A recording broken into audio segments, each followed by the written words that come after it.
और महिला होने के नाते हम एक दूसरे को इस तरह से समझ पाते हैं जिस तरह से दूसरे नहीं समझ पाते, आदमी नहीं समझ पाते, क्योंकि हमारा जीवन अलग होता है। चाहे आप गांव में गरीब महिला हो, चाहे आप बड़े शहर में बड़े घर की महिला हो, महिला होने के नाते हमें संघर्ष का सामना करना होता है। किसी ना किसी तरह का संघर्ष हमेशा हमारे सामने आता है। जहां तक आपकी बात है, आप इतना संघर्ष कर रही हैं इतने सालों से, 20 सालों से, जब से ये सरकार आई है, आपको क्या मिला है? मैंने सबकी बातें सुनी। एक महिला नहीं थी, आंगनवाड़ी की महिलाएं थी, उनके प्रतिनिधि ने बोला, आशा बहुओं की प्रतिनिधि ने बोला, जीविका की महिलाओं के प्रतिनिधि ने बोला, स्वयंसेवक समूह की महिलाओं की प्रतिनिधि ने बोला, और सबने एक ही बात कही कि हमें सम्मान ही नहीं मिल रहा है। यही बात की अगर ठोस तरीके से देखा जाए तो जो वेतन मांग रही हैं, जो कह रही है कि हम दिन रात काम कर रहे हैं, हमें 12 बजे रात को फोन आता है तो हम चले जाते हैं किसी की डिलीवरी कराने, हम इतने छोटे 10 दिन के बच्चे को साथ अपने साथ ले जाकर गए हैं कोविड के समय, तो हमें 24 घंटे मौजूद होना पड़ता है, 24 घंटे तैयार होना पड़ता है काम करने के लिए, लेकिन हमारा सम्मान नहीं है, हमें वेतन ही नहीं मिलता। सब यही कह रहे हैं कि सरकार उनको जो मानदेय दे रही है, कहीं 1500, कहीं 3000, ये कोई मानदेय है? ये आज के जमाने में आप बाजार जाओगे, आपको क्या मिलेगा 3000 रुपए में? 1000 रुपए में क्या मिलेगा आपको? आधी चीजें आप छोड़ के वापस आ जाएंगी, और आपको महीने में 1000 रुपए दिए जा रहे हैं। त्योहार आते हैं, बच्चों की शिक्षा करानी है, बच्चे बीमार पड़ जाते हैं, घर के छप्पर में कोई लीक आ जाता है, पानी आ रहा है, उसकी मरम्मत करनी है, कैसे करते हैं आप ये सब? और जब आपको बुलाया जाता है, आपको हाजिर होना पड़ता है। तो चाहे आप किसी पाठशाला में काम कर रहे हैं, चाहे आप मिड डे मील पका रहे हैं, चाहे आप स्वास्थ्य की सुविधाओं में मदद कर रहे हैं, चाहे कुछ भी कर रहे हैं, आपके 8 से 10 घंटे इसी काम में गुजरते हैं। आप घर आती हो तो ये नहीं है कि आराम से लेट सकती हो। आप घर आती हो तो आपको अपने बच्चों को संभालना है, उनकी पढ़ाई की देखरेख करनी है, किसी का स्वास्थ्य ठीक नहीं है उसका देखभाल करना है, पूरे घर को खाना खिलाना है, परिवारजनों को खाना खिलाना है, और जब तक वो सब सोते नहीं है तब तक आप सोती नहीं हो। सच है कि नहीं है? सच है ना? तो ये समाज और ये जो सरकारें हैं, ये आपका सम्मान क्यों नहीं कर रहे हैं? ये मैं पूछना चाहती हूं। आपने सोचा है कि चुनाव आ रहा है, चुनाव के आज शायद 1-1.5 महीने पहले हम चुनाव आ रहा है तो आपको 10,000 रुपए मिल रहे हैं, तो ऐलान हो गया है कि आपको 10,000 रुपए दिए जाएंगे। 20 सालों से यहां कौन सरकार में रहा? 20 सालों से किसने नीतियां बनाई? 20 सालों से ये 10,000 रुपए आपको क्यों नहीं दिए? अब चुनाव आ रहा है तो उन्हें कह दिया कि 10,000 रुपए आपको मिलेंगे, लेकिन ये नहीं कह रहे कि हर महीने मिलेंगे, ये नहीं कह रहे कि आपका मानदेय 10,000 रुपए हो जाएगा, कि उसको बढ़ाकर हम आपको 10,000 रुपए देंगे। ये सिर्फ ये कह रहे हैं कि अब बड़ी संख्या में हम महिलाओं को 10,000 रुपए दे देंगे। क्यों? ताकि आप अपना वोट उनको दें। सिर्फ एक ही मकसद है, एक ही नियत है।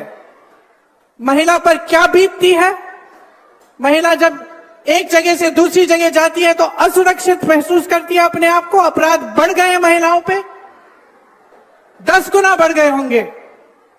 ये जो लड़की अभी स्टेज पे आई थी, क्या कह रही थी कि मैं जब कॉलेज जाती हूँ दीदी, मुझे डर लगता है, मुझे डर लगता है। पढ़ाई के लिए जा रही है, घर से जा रही है, वापस आ रही है, उसको डर लगता है, क्योंकि इस सरकार ने उसको सुरक्षित करने का कोई काम नहीं किया। महिलाओं के बलात्कार हो रहे हैं, अपराध हो रहे हैं महिलाओं पे, ये लोग एफआईआर दर्ज तक नहीं होने देते।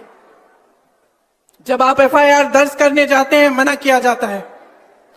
मैंने बार बार ये देखा है मैं यूपी में काम करती थी, 5 साल काम किया। मेरे ख्याल से हर हफ्ते, हर 10 दिन ऐसा एक केस आता था जहां महिला पे अपराध हुआ है और उसके लिए कोई मदद नहीं है, कोई खड़ा नहीं हो रहा है उसको मदद करने के लिए, वो खुद खड़ी है। नौजवान महिलाएं थी, 20-25 साल की, अपने आप अपना केस लड़ती थी, FIR दर्ज करने के लिए लड़ती थी, उनको भी जला डाला, मार डाला। तो इस समाज को बदलेगा कौन? बदलेगा कौन? जब तक आप अपनी शक्ति को नहीं पहचानेंगे तब तक कुछ नहीं बदलेगा। और मैं तब से, जब से मैं यूपी में काम कर रही थी, जब से मैंने वहां कहा कि 40% महिलाएं कांग्रेस पार्टी से चुनाव लड़ेंगी, चाहे हारे चाहे कुछ ना हो, लेकिन लड़ेंगी जरूर। इसीलिए ये नारा हमने जारी किया था, लड़की हूं लड़ सकती हूं। आपको, महिलाओं को ये बताने के लिए कि आपकी एक बहुत बड़ी शक्ति है। आज नीतीश जी, मोदी जी, अमित शाह जी आज इस शक्ति को पहचान रहे हैं। इस शक्ति को पहचान रहे हैं क्योंकि वो जानते हैं कि महिलाओं के समर्थन के बिना वो फिर से सत्ता में नहीं आ सकते। आज उनको अचानक दिख रहा है कि अगर महिला का वोट मिलेगा तभी हमारी सरकार बनेगी। इसीलिए सारी नई नई स्कीमें निकल रही हैं चुनाव से पहले पहले। लेकिन बहनों, हम महिलाएं तेज भी होती हैं, हमें लोगों की नीयत जल्दी समझ में आ जाती है। अगर हम अपनी बेटी के लिए कोई लड़का देखने जा रहे हैं, सबसे पहले हम उसकी नीयत देखते हैं क्या है, समझ जाते हैं कि किसकी नीयत में खोट है। तो जब आपको सिर्फ चुनाव के पहले स्कीम दी जा रही है, सिर्फ चुनाव के पहले पैसे दिए जा रहे हैं, आपको समझना चाहिए कि नीयत में खोट है। लेकिन आपकी जो इतनी बड़ी शक्ति है वो आप खुद नहीं पहचान पा रही हैं। अगर आप एकजुट हो जाएंगी, इस देश की आधी आबादी है, देखते हैं कौन रोक सकता है आपको। देखते हैं किसकी हिम्मत है, किसी भी पार्टी की हिम्मत हो कि आपको 3,000 रुपए का मानदेय दें महीने में। आप एकजुट हो जाइए, खड़े हो जाइए और अपना हक मांगिए, अपना अधिकार मांगिए, अपनी शक्ति को पहचानिए कि मैं महिला हूं, इस देश की आधी आबादी हूं, ये देश मेरे बिना स्वतंत्र भी नहीं हो सकता था। अगर इस देश की महिलाएं उस समय नहीं जागी होती, अगर वे स्वतंत्रता संग्राम में इकट्ठे होकर लड़ती नहीं, तो हम आज स्वतंत्र भी नहीं होते। तो हाँ, समाज और सरकार को पहचानने की जरूरत है कि हमारी शक्ति क्या है, लेकिन हमें खुद पहचानना पड़ेगा कि हमारी शक्ति क्या है। हमें खुद एकजुट होना पड़ेगा, हमें खुद देखना पड़ेगा कि कौन सी पार्टी, कौन सा गठबंधन हमें सम्मान दे रहा है। और सम्मान का मतलब ये नहीं है कि चुनाव के 10 दिन पहले 10,000 रुपए पकड़ा दिए, हमें खरीदने की कोशिश है। ये हमारा सम्मान नहीं है। हमारा सम्मान तब होगा जब आपको मानदेय, हर महीने का मानदेय सही मिलेगा। सम्मान तब होगा जब आपको पैरों पे खड़े होने के लिए पूरी तरह से सरकार आपका समर्थन करेगी। आपका सम्मान तब होगा जब आपकी बेटियां पढ़ने जाएंगी और अपने आप को सुरक्षित समझेंगी। और मैं आपको सीधा सीधा बता देती हूं कि भाजपा की सरकार, नीतीश जी की सरकार आपको कभी इस तरह का सम्मान नहीं देंगे। 20 सालों से इनकी सरकार चल रही है। आप आवाज उठाती हैं तो क्या होता है? यहां मंच पे कहा, आप आवाज उठाती हैं तो आपका मुंह बंद किया जाता है, पुलिस आ जाती है आपको पीटने, आपको गिरफ्तार करने के लिए। क्यों? अपराध कर रही हैं आप। अपराधियों को तो गिरफ्तार नहीं किया जा रहा है, लेकिन आप आवाज उठा रही हैं, आप अपना हक मांग रही हैं। आप कह रही हैं कि मैं 8 से 10 घंटे काम करती हूं, मुझे ये 1,000-1,500 रुपए का मानदेय, ये 3,000 रुपए का मानदेय स्वीकार नहीं है, मुझे सम्मानजनक मानदेय दो। तो आपको पीटा जाता है, आपको पकड़ के थाने ले जाया जाता है। ऐसी सरकार कभी आपका सम्मान नहीं कर पाएगी।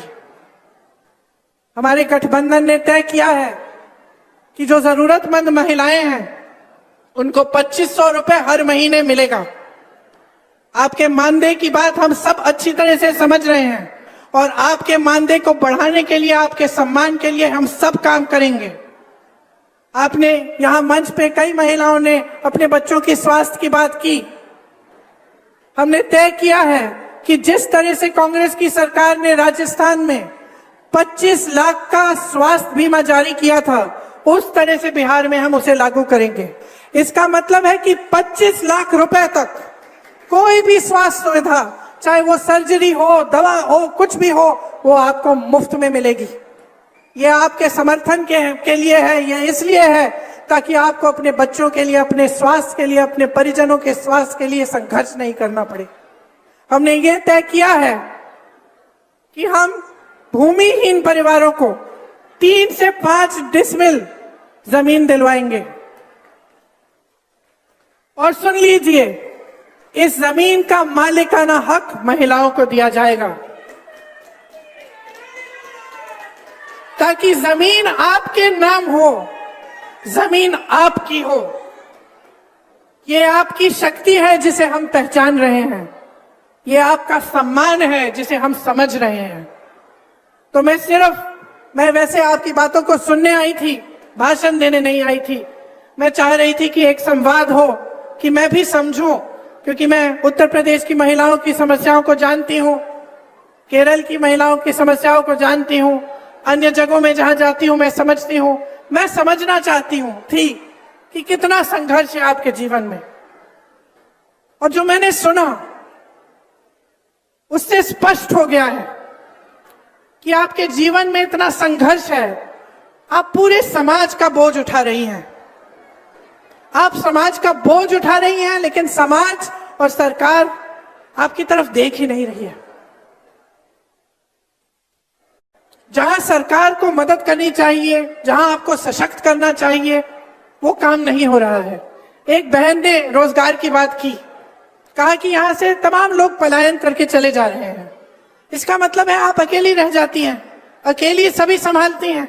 जो पैसा आता है उससे खर्चा हो जाता है, ऊपर से आप आशा बहुएं हैं, आंगनवाड़ी हैं, आप ये सब काम कर रही हैं, जीविका का काम कर रही हैं, और फिर भी संघर्ष है, अकेली रह रही हैं। तो इतना संघर्ष है, इतना बोझ उठा रही हैं आप, क्या इस बोझ को पहचानना नहीं चाहिए? नेताओं को, सरकारों को क्या आपको नकारा जाना चाहिए? क्या ऐसी बात होनी चाहिए कि भाई चुनाव आ रहा है, चलो अब महिलाओं के लिए जल्दी जल्दी एक स्कीम निकाल देते हैं, 10,000 रुपए पकड़ा देते हैं, हमें वोट मिल जाएगा? क्या ये सही है? मैं सिर्फ ये कहना चाहती हूं कि अपने अंतर्मन में झांको, देखो जीवन क्या है आपका। आप जी रही हो, आप संघर्ष कर रही हो, आप अनुभव कर रही हो। ये मेरी बहन वर्दी पहन के खड़ी है, पुलिसकर्मी है। क्या इसका संघर्ष कम है? कम नहीं है। जितना आपका संघर्ष है उनका संघर्ष है। हम सब बहनें हैं, हम सब के अलग अलग संघर्ष हैं, और ये बहुत जरूरी है कि हम इन संघर्षों को एक शक्ति में बदलें। कि हम जब देखते हैं कि हमारा जीवन का अनुभव क्या है, कि 20 सालों से हमारे जीवन में तरक्की हुई ही नहीं है, बिहार में आपके जीवन में तरक्की हुई ही नहीं है, इतने साल हो गए हैं। कह रही थी एक बहन की 50 साल की स्कीम है, बदलाव नहीं आया। तो जब आपके जीवन में इतना संघर्ष है, ये आपका अनुभव है, आप देख रहे हो, बच्चों को पढ़ा नहीं पा रहे हो, बीमार पड़ जाते हैं, इलाज नहीं कर पा रही हो, दिन रात काम कर रही हो, मानदेय नहीं मिल रहा है, तो अपने मन के भीतर एक ज्वाला जगाओ ना बदलाव की। बोलो ना कि हमें बदलाव चाहिए, कि ये शक्ति हमें महात्मा गांधी जी के संघर्ष ने दी थी, हमारे संविधान ने दिया है, हमारे पास वोट है, और इस वोट को हम समझदारी से डालेंगे, हम समझदारी से इसका इस्तेमाल करेंगे, हम पूरी जिम्मेदारी से इसका इस्तेमाल करेंगे। कहो अपने आप से कि हमें बदलाव लाना है, सिर्फ अपने लिए नहीं, लेकिन सारी महिलाओं के लिए, अपनी सारी बहनों के लिए।